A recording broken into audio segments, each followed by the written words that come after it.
look, there's Harley behind us. So it's hard to see her because the sun's just beaming on her. Yeah. So it's a week later since we've been back.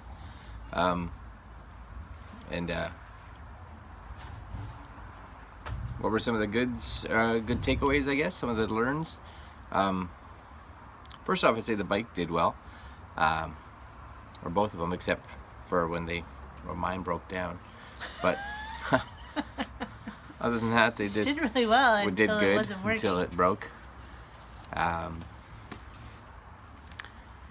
didn't change or grease the chain as much as I could, or I should have, for both bikes.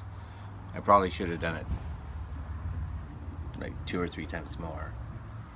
So one of the things I think that's really important for those of us that are driving with a bike that has a chain is that you make sure that you time yourself or time your group, I guess, so that you realize that you get to your destination for the day, or at least one of the days or some of the days, early enough so that you have time to do some of the maintenance on your bike before you have to get up at 6 and 7 o'clock in the morning to take off, because you pull in at 8 o'clock at night and the last thing you want to do is work on your bike. You kind of just want to go to bed, have something to eat, and relax for a bit. So I think that's a big one. Just make sure that, if you have a bike like ours, that you take that time to plan your routes so that you don't go too far. I would say even if you didn't have that, if I were to do it again, I would make sure we were on the road by 7 every morning. Yeah. So that we were arriving mid to late afternoon, so you can actually enjoy wherever your destination is for that day. And like you said, not have to just eat and go to bed. Yeah. Especially when you're wet and you just want to dry out, or if it was a long or arduous day of any kind, you just want to. Yeah, and I think too, if you have your plans that you leave and you your goal is to be able to get there by whatever 2-3 o'clock in the afternoon maybe. If you happen to drive by something that's of interest and you spend extra time and you pull over because you didn't know it was there, and it adds an hour to your day, you still only end up there at maybe 4 or 5, right? So you have those options to kind of stumble across things that you didn't know. Yeah, plus you're fresher in the morning. Yeah. Get your riding done then, rather than later in the day you tend to be fading off, and it's just less. Yeah, I think safe. that's one of the things we did well for most of it, was that we stopped for breakfast a lot of times after we had ridden for a couple hours, which was probably good. Get at least some of the ride out. Later starts and. Yeah, definitely later starts, and I kind of would have liked. Gear-wise, you need to plan for everything, because we had some really nice hot days, and we had some of the rainiest days that I've ever ridden in my whole life. So, layers, of course, really important. Spend the money and get decent rain gear. The rubber gloves, actually, we bought those little Walmart latex gloves, a pack of like 50 for like $6 or something like that. Those are good because my gloves were soaking wet half the time, and at least your hands are dry, so that's good. And I bought bike shorts. Yeah, the bike shorts. So I spent like $18 on bike shorts, or $16 or something like that, and they were fantastic. Just that extra bit of padding and support that you get from bike shorts. I wore them underneath my jeans and all that, and it was great. It was $18 well spent, I thought. Sure. Yeah. I don't know. What else? Anything? We carried a lot of fluids with us, so like brake and lube and cleaner and degreaser, and I don't necessarily know if I needed to carry all that. I probably could have just bought it when I needed it, or some of it, maybe. We just went to a Walmart and bought but there oil. were days where we didn't have easy access to that. So. I guess, so some of it, but don't need to carry all of it. What about clothing? Clothing, I pretty much wore everything that I took. I had about 5 t-shirts, 2 long sleeve t-shirts, Yeah. a couple sweat, like a fleecy and a hoodie. Yeah. And I wore everything. That's good, but you didn't overpack. I didn't overpack. No. Yeah, I probably Everything overpacked. fit into a small backpack. Yeah, I got everything in a small backpack too, but I probably overpacked a little bit. I probably carried too many t-shirts.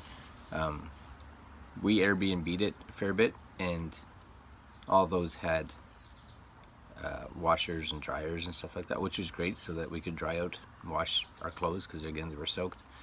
But yeah, I started with like 5 t-shirts, and by the time I got home, I had like 9, because I buy them when I go to someplace new. So I probably should have knew that I was going to do that. Probably only started with like 2 or 3. So yeah, but long sleeves an important one for sure. Yeah, I found I did the whole trip with my mesh jacket. Yeah. But because I had layers, it was fine. Even on the really cold days, I had a soft shell fleece jacket that I wore underneath, plus layers underneath that, and Yeah. it was cold. One day it was really, really cold. You but had your heated vest too. I had the heated vest too. Yeah, I wore that one day too. One of the days I wore my heated vest. So that's kind of nice to have something like that. And we had heated grips, so the heated grips. Is the best. I don't even know, some of those days they would have been twice as long, I think, if I would have had to stop just to warm up my hands. Yeah. The heated grips were just a lifesaver. Like we had days that we start at 7 degrees Celsius in the morning and brutal wind and rain, so it just wasn't warm enough, and you're just chilled right to the bone. So yeah, you have to, doesn't matter where you are or where you're going, you have to be aware that the weather can change. You just don't know what you're going to get, especially if you're gone for 2 weeks or a week or 4 days or whatever. So And the heated grips saved in the rain too, because I just wore my mesh gloves, so I didn't want my leather gloves to get sopping wet. So turn the heated grips on. chipmunk. And even though your hands are wet and it's cold that way, it helped. Yeah, for sure. Yeah, and 2 weeks was a good amount of time, I think, for our trip and the distance that we took, and where we wanted to go. If I were to do it again, not that if I were to replace this one, but to do it a second time, there's a few locations I think I would have rather just stayed there for a couple nights, because except for St. John's, really we were in every place one night and then gone the next morning, so didn't really get a chance to see the area as much as I'd probably like to. I'd like to, rather than go up to the Northern Peninsula, maybe go up, like when you come out of St. John's, go to Twillingate and that kind of coastal area. Where the Iceberg Alley and all that is. Yeah. Because we really didn't see a lot of wildlife in Newfoundland, really, which is good because nobody wants to hit a moose, but it would be neat to see one and maybe see some whales, and we didn't get to see a puffin either. I was sad. I want to see a puffin. Didn't get it. I want to see a puffin riding a whale by an iceberg. Yeah, that's what we wanted. Didn't happen. And, well, that's kind of it, I think, really, for our kind of look back. When we were in St. John's, of course, we talked about a tattoo reveal. So we never did that. So, somewhere. There you go. There's mine. And there's Mary's. So, I don't know if you can read that. So it says, mine's got oil. I just changed the oil on our bikes. Enjoy the journey with the compass. And there's Mary. My camera stopped for some reason. I don't know why. So, but yeah. So here's Mary's again. So you can see it. Hopefully. There it is. Her enjoy the journey with a motorcycle as well. So just so you guys know, there's Harley again. You can see her better now. She's dancing or something. Yep. We got them done at Dragonfly Tattoos in St. John's, and he was awesome. Really good guy. We booked in advance. We booked like 3 months in advance, something like that, 3 or 4 months. Just be aware. He's crazy funny, and he has no filter at all. No filter. So if you're easily offended, which you're probably not if you're going to get a tattoo, but if you are, be prepared for him. If not, you'll probably think he's just awesome. We did. So We had a great time with them. 2 hours each about, and it was great. So there you go, episode 16, and that's it. We're done. We're going to start thinking about where we want to go on the holidays next. So probably not on the bike. We are going to go back to Newfoundland, I think. We're going to take this little lady here with us, and we're going to do it in the car. But before that happens, we're going to go somewhere warm, I think. Yeah, this winter. Yes. Yep.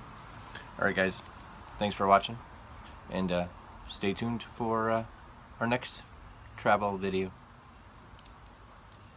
Bye. Say bye, Harley. Bye. Bye.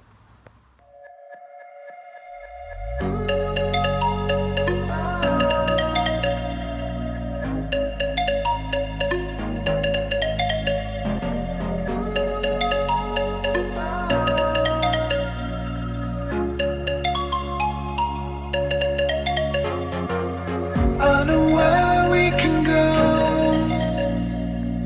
I know where we can go.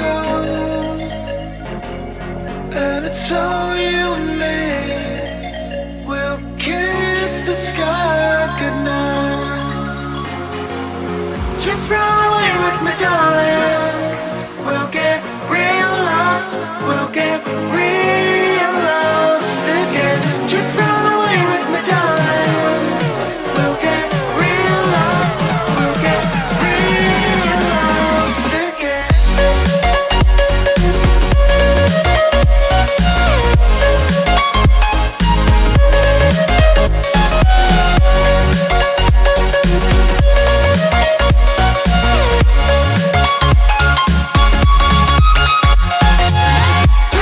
away with me, darling.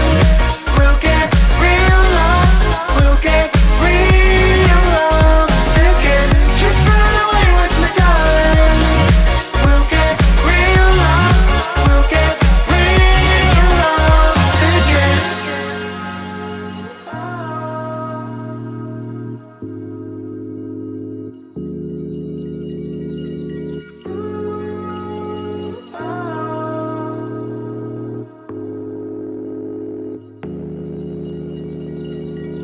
I know where we can go, where the sunrise lasts forever, and it's all you and me. We'll kiss the sky goodnight. Come get lost with me. Come get lost with me. Come get lost with me. Come get lost with me. Just run away with me, darling.